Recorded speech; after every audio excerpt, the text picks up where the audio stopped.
Hello बच्चों, हम लोग एंजाइम्स के अपने इस वीडियो लेक्चर में, अपने प्रीवियस वीडियो में आपको मालूम है, आप सबने देखा है कि एंजाइम जिसे बायो कैटालिस्ट कह रहा है, there are some property that is present in enzyme.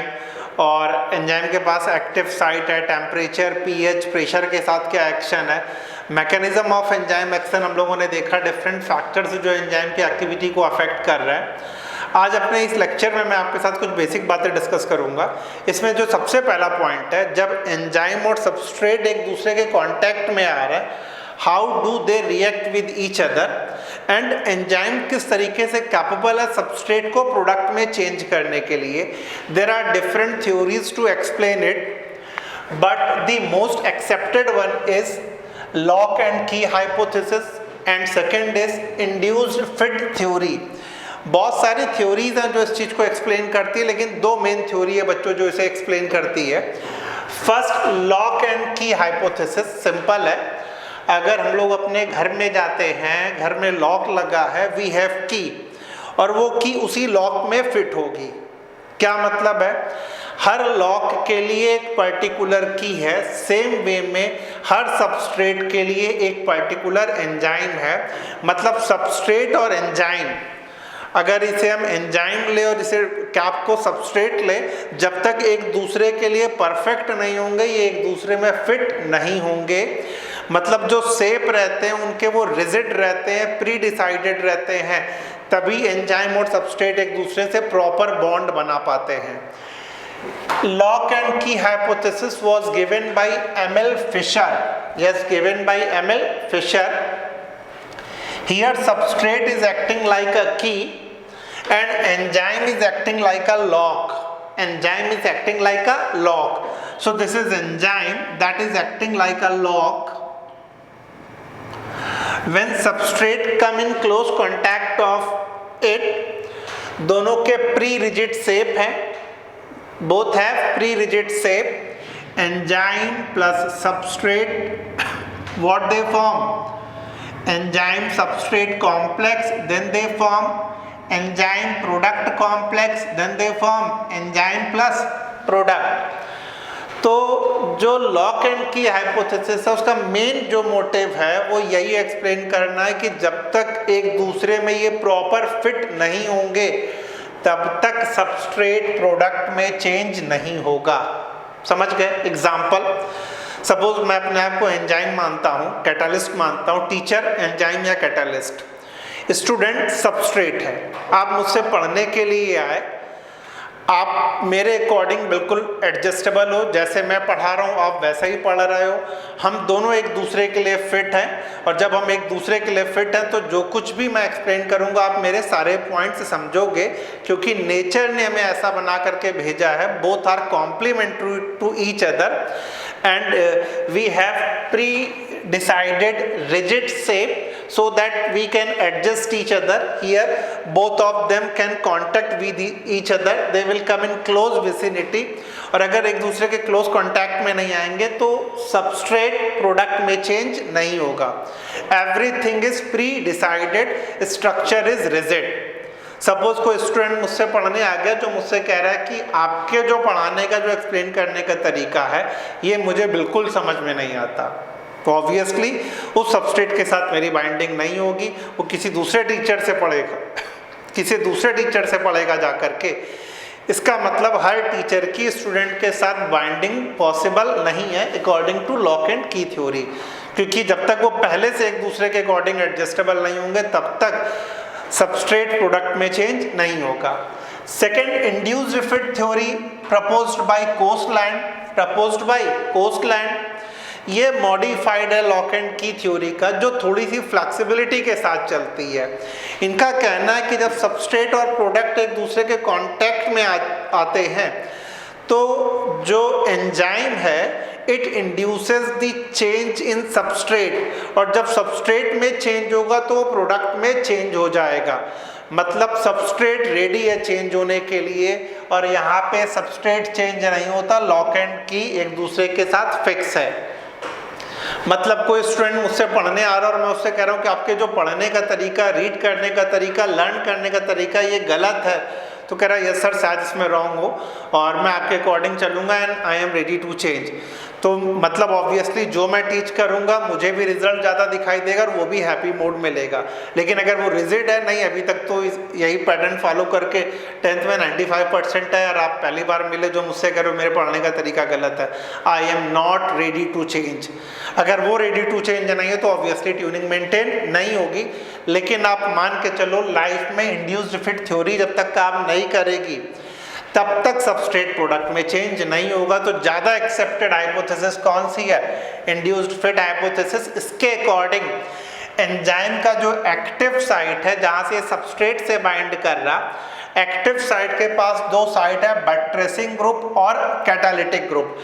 बट्रेसिंग group जो है वो ये सबस्ट्रेट है, सबस्ट्रेट से बट्रेसिंग ग्रुप बाइंड करता है, और जो कैटालिटिक ग्रुप है जब ये सबस्ट्रेट इससे बाइंड करेगा वो कैटालिटिक ग्रुप सबस्ट्रेट में चेंज करेगा। जब सबस्ट्रेट में चेंज होगा तो सबस्ट्रेट चेंज हो जाएगा किसमें? प्रोडक्ट में। आई mean to say in the active site of enzyme there are two sides, buttressing and catalytic site. Buttressing site is for binding with substrate and catalytic site is responsible to change the shape or structure of substrate। तो ये दोनों अलग अलग वे में काम कर रहा है। Buttressing group support the substrate, catalytic group weaken the bond of reactant that means substrate by different types of electrophilic and nucleophilic forces. And more over जो एक्टिव साइट है, एक्टिव साइट ये पहले हम लोग डिस्कस कर चुके हैं कि एक्टिव साइट बाइंड करता है किससे? सबस्ट्रेट से। एक्टिव साइट में कुछ अमाइनो एसिड प्रेजेंट होते हैं, ये ग्रुप जैसे amino group, carboxyl group, sulphydryl group, ये ग्रुप ज़्यादातर एक्टिव साइट में प्रेजेंट होते हैं। तो यही दो थ्योरी है, लॉकेंट की एंड इंड्यूस्ड फिट थ्योरी, और ज़्यादा एक्सेप्टेड बच्चों कौन सी है? Induced fit theory. तो दिस इज अबाउट किस तरीके से एंजाइम और सबस्ट्रेट बाइंड कर रहे हैं। After the action of enzyme the next heading is nomenclature of enzyme. अगर हम लोग स्कूल डेज से देखते हैं तो जो डाइजेशन के लिए जो एंजाइम रिस्पॉन्सिबल हैं, हाइड्रोलेजेस है ना, pepsin, trypsin, lipase, protease, in general enzyme के सफिक्स में एज लगा दे रहे हैं। न्यूक्लिक एसिड को जो डाइजेस्ट करेगा, ब्रेक करेगा, nuclease. This is the common way of nomenclature. But जब उसे स्पेसिफिकली डिफाइन करना होगा तो हम लोग एंजाइम्स, जितने भी एंजाइम्स हैं उन्हें बच्चों 6 क्लासेस में डिवाइड करते हैं। Yes, 6 classes. Oxidoreductase, transferase, hydrolase, lyase, isomerase, ligase, ये 6 क्लासेस हैं। इन 6 क्लासेस को हमें और आपको इसी सीक्वेंस में याद रखना है। तो हम लोगों ने याद करने का फार्मूला बना लिया है, ऑथलिल, ऑक्सीडोरिडक्टेज, ट्रांसफेरेज, हाइड्रोलेज, और जो पहला वाला है वो है लाइएज, और फिर है लाइगेज। इस लाइएज का मतलब होता है ब्रेक करना, और इस लाइगेज का मतलब होता है जोड़ना यानी ज्वाइन। ये ब्रेकिंग एंजाइम है जो बॉन्ड को ब्रेक करेगा, या ज्वाइनिंग एंजाइम है जो बॉन्ड को ज्वाइन करेगा। तो ऑथलिल, इस एल और इस एल में कंफ्यूजन नहीं होना चाहिए। और आइसोमेरेज, वन बाय वन इनके बारे में लिटिल बिट डिटेल हम लोग देख लेते हैं। Oxidoreductase that can also be called as dehydrogenase. Oxidoreductase मतलब वो एंजाइम जो कि रेडॉक्स रिएक्शन मतलब ऑक्सीडेशन और रिडक्शन के लिए रिस्पॉन्सिबल है। It is responsible for transfer of electron और hydrogen ion. Oxidase, reductase, catalase, peroxidase, ये सब इसी के एग्जाम्पल हैं। S reduced, S dash oxidised, यहाँ पे S oxidised, S dash reduced, मतलब एक ऑक्सीडाइज होगा दूसरा रिड्यूस होगा। Alcohol, NAD, nicotinamide, adenine dinucleotide, alcohol dehydrogenase enzyme काम करेगा। तो अल्कोहल ऑक्सीडाइज हो जाएगा किसमें? एल्डिहाइड में, और NAD रिड्यूस हो जाएगा किसमें? NADH2 में। तो जैसा सिंपल अपन रेडॉक्स रिएक्शन में पढ़ते हैं, एक ऑक्सीडाइज और दूसरा रिड्यूस। ट्रांसफेरेज, किसी ग्रुप को ट्रांसफर करना। जो एंजाइम किसी ग्रुप के ट्रांसफर करने में यूज हो रहा है, transferase enzyme. Transfer of specific group other than hydrogen, क्योंकि हाइड्रोजन तो यही इन्वॉल्व हो जा रहा है। तो हाइड्रोजन के अलावा अगर किसी ग्रुप को ट्रांसफर करने में जो एंजाइम यूज होते हैं, transferase. Transaminase, yes, for transfer of amino acid. Kinase, yes, for transfer of phosphate group, यानी काइनेज एंजाइम पार्टिसिपेट करते हैं फॉस्फोराइलेशन रिएक्शन में जहां फॉस्फेट ग्रुप ट्रांसफर हो रहा है। As you can see, glucose ATP, glucokinase enzyme, glucose 6 phosphate, phosphate group transfer हुआ, ATP change हो जाएगा किसमें, एडीपी में। यानी अगर आपसे कोई पूछे ग्लूकोकाइनेज किस कैटेगरी का एंजाइम है, ट्रांसफेरेज, कौन सी क्लास है इसकी, सेकंड। एमसीक्यू ऐसे जनरेट हो सकता है, kinase enzyme belongs to which class of enzyme, option में 2, 3, 4 ऐसे दे सकते हैं। तो आपको पता होना चाहिए कि सेकंड क्लास ऑफ एंजाइम को बिलोंग करते हैं। थर्ड, हाइड्रोलेज, जो ब्रेक डाउन करे हाइड्रोलिसिस के वाया, वाटर मॉलिक्यूल अगर इसे दो पार्ट में ब्रेक कर दे, break down of larger molecule by addition of water, protease, amylase, जितने हाइड्रोलिसिस के जितने भी डाइजेस्टिव एंजाइम है, all the digestive enzymes break the large macromolecule by the process of hydrolysis, so they require which enzyme, hydrolase, protease, amylase, lipase, maltase, nucleus, जो हम लोग जिससे सबसे ज़्यादा फैमिलियर है। सुक्रोज, वाटर, सुक्रेज या invertase, glucose plus fructose, sucrose disaccharide sugar दो monosaccharide sugar में चेंज हो जाएगी। तो हाइड्रोलिसिस के प्रोसेस के वाया मतलब वाटर मॉलिक्यूल ऐड होगा और सुक्रोज ब्रेक हो जाएगा। तो this is about the oxidoreductase, transferase, hydrolase. Next we are going to see the lyase. So next is lyase. Lyase मतलब जो लार्ज मैक्रोमोलिक्यूल्स को ब्रेक करे but without the involvement of water, that means without the process of hydrolysis. Cleavage of substrate into 2 parts without the use of water, that means without hydrolysis. तो एक simple हम लोगों ने यहाँ पे show कर रखा है कि किस तरीके से पर्टिकुलर मॉलिक्यूल XY, और जब XY इससे रिमूव होगा तो इनके बीच क्या आ जाएगा, डबल बॉन्ड आ जाएगा। फ्रक्टोज 1,6 डाइफॉस्फेट एल्डोलेज एंजाइम जब वर्क करता है ग्लाइकोलिसिस में रिएक्शन हम लोग पढ़ते हैं डाइहाइड्रोक्सी एसीटोन फॉस्फेट और ग्लिसरल्डिहाइड फॉस्फेट। तो इस तरीके से फ्रक्टोज 1,6 डाइफॉस्फेट बिना वाटर मॉलिक्यूल का यूज हुए डाइहाइड्रोक्सी एसीटोन फॉस्फेट और ग्लिसरल्डिहाइड फॉस्फेट में ब्रेक हो जाएगा। आइसोमेरेज जो एंजाइम एक मॉलिक्यूल को दूसरे मॉलिक्यूल में चेंज कर दे आइसोमेरिक रिएक्शन के via, glucose 6 phosphate fructose 6 phosphate में, ग्लूकोज में एल्डिहाइडिक ग्रुप और फ्रक्टोज में yes you know ketonic group. Ligase मतलब जो ज्वाइन करने का काम करे, joining enzyme, RUBP carboxylase, RUBP carboxylase, ribulose 1,5 biphosphate carboxylase that is commonly known as Rubisco. It is one of the most abundant protein on the earth. Ligase phosphoenol pyruvate carboxylase, phosphoenol pyruvate carboxylase। तो different enzyme से जो जोड़ने का काम कर रहे हैं। Phosphoenol pyruvic acid, phosphoenol pyruvic acid जब कार्बन डाइऑक्साइड से रिएक्ट कर रहा, it will form oxaloacetic acid, oxaloacetic acid in the presence of phosphoenol pyruvate carboxylase, obviously it will involve the ATP। तो इस तरीके से आपको ये याद रखना है ऑथलिल का फार्मूला। ऑक्सीडोरिडक्टेज रिडॉक्स रिएक्शन, ट्रांसफेरेज किसी ग्रुप को ट्रांसफर करना, हाइड्रोलेज हाइड्रोलिसिस के वाया ब्रेक डाउन करना, लाइएज ब्रेक करना बट विदाउट हाइड्रोलिसिस, आइसोमेरेज एक मॉलिक्यूल को दूसरे मॉलिक्यूल में चेंज करना, आइसोमेरिक चेंज, लाइगेज मतलब दो अलग अलग ग्रुप को ज्वाइन करना। This is about the nomenclature and this is there 6 classes of these are the 6 standard classes of enzyme। तो ऑथलिल को इसी सीक्वेंस में याद रखना है। नेक्स्ट इसमें बच्चों देखते हैं हम लोग the naming of enzyme। nowadays we do from the concept of enzyme commission number। NCERT में एंजाइम कमीशन नंबर की केवल एक लाइन दे रखी है, वही हमारे लिए इम्पॉर्टेंट है, उसी को थोड़ा सा इलाबोरेट करके हम लोग समझ रहे हैं। Enzyme commission number. हर एंजाइम की पर्टिकुलर नेमिंग दी जाती है। Suppose if I write 2711, this is called as 4-digit enzyme commission number. 4-digit enzyme commission number, this particular way of naming. Here the first digit is representing the class, second digit representing the subclass, third digit representing the subclass, fourth digit representing the characteristic of individual enzyme.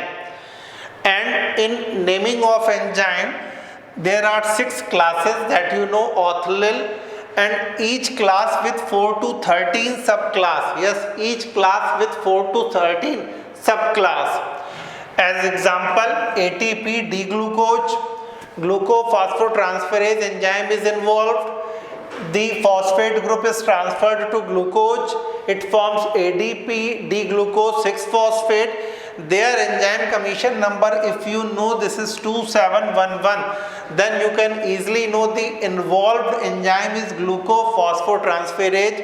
Here 2 is representing class, 7 subclass, 1 subclass, and 1 is representing the individual enzyme. तो ये basic information जो NCERT में दे रखी थी enzyme commission number की, हमें little bit information होनी चाहिए। वो क्या करते हैं, कई बार ऐसा दे करके पूछते कि ये एंजाइम के नेमिंग का कौन सा तरीका है। You have to inform this is enzyme commission number, और हर डिजिट के अलग अलग मीनिंग है। बहुत डिटेल में तो नहीं है, ये डिटेल में जब हम लोग आगे ग्रेजुएशन पीजी में पढ़ते हैं तब है, अभी इससे ज़्यादा इसकी हमें रिक्वायरमेंट नहीं है। So now we are going to see the cofactor part of enzyme. Usually enzymes are formed of protein, but in some cases what we observe, enzyme, that means the protein part of enzyme, is attached with non-protein part. Yes, this non-protein part of enzyme is called, you are absolutely right, cofactor. उसी cofactor के बारे में बच्चों हम लोग discuss कर रहे हैं, जहां एंजाइम यानी प्रोटीन पार्ट के साथ नॉन प्रोटीन पार्ट भी कनेक्ट हो। जो प्रोटीन पार्ट होता है एंजाइम का, this is called apo enzyme, और जो नॉन प्रोटीन पार्ट है दिस इज कॉल्ड कोफैक्टर। अगर किसी एंजाइम में प्रोटीन और नॉन प्रोटीन दोनों पार्ट एक दूसरे से जुड़े हों, प्रेजेंट हो, then such enzymes are called conjugated और होलो एंजाइम। कॉन्जुगेटेड और होलो एंजाइम। जो प्रोटीन पार्ट है एपो एंजाइम, उसके बारे में तो कुछ डिस्कस नहीं करना हम लोगों को। जो कोफैक्टर नॉन प्रोटीन पार्ट है, it could be of 3 type, prosthetic group, coenzyme, metal ion.